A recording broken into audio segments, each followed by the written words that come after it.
Bonjour, bon lundi à tous et bon début de semaine et aussi la fin de la semaine. Alors, pour cette nouvelle semaine, nous allons partager un passage dans le livre de Psaume 33, versets 11 à 12. Ok? Nous avons dit que notre thème, il est tiré du Proverbe 19, verset 19 à 20, qui nous fait comprendre que dans le cœur de l'homme, il y a beaucoup de projets, mais c'est celui de l'Éternel qui s'accomplit. Ok? Donc nous devons confier nos projets à Dieu. Nous devons considérer la volonté de Dieu dans nos projets afin que cela se réalise. Parce que c'est lui qui connaît les plans et les projets qu'il a pour nous. Ok? L'apôtre Paul pouvait dire, c'est lui qui révèle les choses cachées. Il montre ce que les yeux n'ont jamais vu. Il fait comprendre ce que les oreilles n'ont point entendu. Et même les projets qui ne sont même pas montés dans le cœur de l'homme, c'est Dieu qui les révèle. Amen. Donc aujourd'hui, nous allons partager ce petit test-là. Allons lire le verset. Alors, Psaume 33, verset 11 à 12 qui dit, « Les plans de l'Éternel demeurent pour toujours, et ses projets subsistent de âge en âge. » Verset 12. Heureux le peuple dont l'Éternel est Dieu. Oui, le peuple qu'il s'est choisi pour patrimoine. Amen. Le peuple qu'il s'est choisi pour héritage. Amen. Donc, comme je l'ai dit dans le proverbe 20-21 ou 19-20, selon la version que vous avez, qui nous fait comprendre que dans le cœur de l'homme, il y a beaucoup de projets, mais c'est celui de l'Éternel qui s'accomplit. Ici, il dit, les plans de l'Éternel demeurent pour toujours. Et ces projets subsistent de âge en âge, ça veut dire de génération en génération. Ça existe pour toujours, fait, pour l'éternité. Amen. Dans le passage d'Ésaïe 46, verset 11, il est dit que c'est l'Éternel qui annonce les choses qui doivent arriver longtemps, celles qui ne sont pas encore accomplies. Donc, c'est toujours l'Éternel qui connaît les projets qu'il a formés pour nous. Et ces projets qui sont de paix, de bonheur, afin de nous donner une avenir et une espérance. Amen. Et aussi, j'aimerais vous partager un passage dans le livre de Job. Allons voir ce passage. Job 23, versets 13 à 15 qui dit, « Mais ses résolutions est arrêtée. Qui s'y opposera? Ce que son âme désire, il l'exécute. » Verset 14. « Il accomplit donc ses desseins à mon égard. » Et je continue. « Il en conserve bien d'autres encore. » Verset 15. « Voilà pourquoi sa présence m'épouvante. Quand j'y pense, j'ai peur de lui. » Amen. Ça, c'est la réponse de Job à Eliphaz. Ok?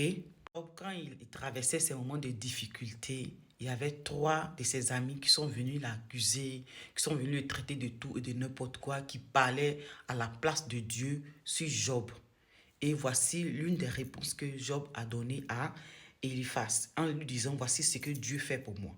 Donc, ce qui me plaît dans ce passage ici, il dit, et il accomplit ce que son âme désire pour moi, c'est que sa volonté qui est de paix, d'amour, de prospérité, il l'exécute, c'est-à-dire il le fait. Ok? Et puis Job dit encore ici que il a en réserve beaucoup d'autres choses encore pour moi. Ok? Et en plus, il dit ses résolutions, c'est-à-dire sa décision est ferme, elle s'accomplit et personne ne peut s'opposer à ça. Amen. Donc, tout ça là pour vous faire comprendre et pour vous dire que c'est la volonté de Dieu qui s'accomplit dans nos projets. C'est Dieu qui nous aide dans nos parcours. C'est Dieu qui étend sa main. On peut reçu. L'homme peut reçu par ses propres moyens. Mais ça serait comme bâtir une maison de sable. Ok? Quand la tentation ou quand le vent va survenir, elle va s'écouler. Ok? Donc, pour pouvoir avoir des fondements solides, pour pouvoir avoir une réussite solide, il faut c'est-à-dire les fondements sur Dieu, ok? Et comme on l'a dit dans le proverbe, c'est la bénédiction de l'Éternel qui enrichit, qui n'est pas suivie des chagrins ou autre chose. Mais celle de l'homme, elle devient problématique après. Voilà. Donc, sur ce, on va se laisser passer une très belle semaine et que le Seigneur vous bénisse et que le mois qui va bientôt rentrer, vous puissiez saisir les portes spirituelles de vos ennemis. Et comme je l'ai toujours dit, nous devons reçu l'année 2025 avec ces 5 dimensions-là. Les portes spirituelles, les portes familiales, les portes émotionnelles, les portes sociales et les portes professionnelles. Cela va nous permettre de pouvoir reçu l'année 2025. Et nous devons nous préparer en avance. OK? Maintenant, le mois de novembre, nous allons parler des projets que nous avons mis dans nos cœurs et comment on peut les accomplir, ok? Nous allons faire le bilan et de ce que on peut mettre en chantier, ce qu'il faut encore élaborer. Parce que, comme je l'ai dit en janvier, là, on doit avoir déjà les résultats de ce que nous avons projeté, de ce que nous avons étalé, de ce que nous avons établi. Nous devons voir déjà les signes. Ce n'est pas en janvier qu'on fait les bilans. Pour réussir une année, il faut le faire sur 10 mois. Et comme je l'ai dit, parce que les autres mois, là, elles servent de réflexion, elles servent de test, elles servent de préparation. OK? Donc, vous avez compris, pensez que la volonté de Dieu pour vous, c'est de réussir, c'est de prospérer. Et pensez aussi la vision de Dieu pour vous. Mettez dans vos projets la pensée de Dieu. Impliquez Dieu. Invoquez l'assistance du Saint-Esprit afin que vous réussissez dans tout ce que vous allez entreprendre. Voilà. Le juste tombe 6 fois, mais l'Éternel le relève 7 fois.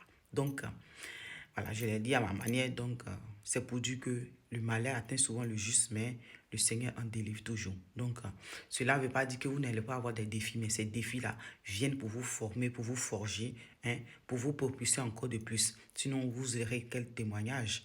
Voilà, donc c'est ça, vous avez compris.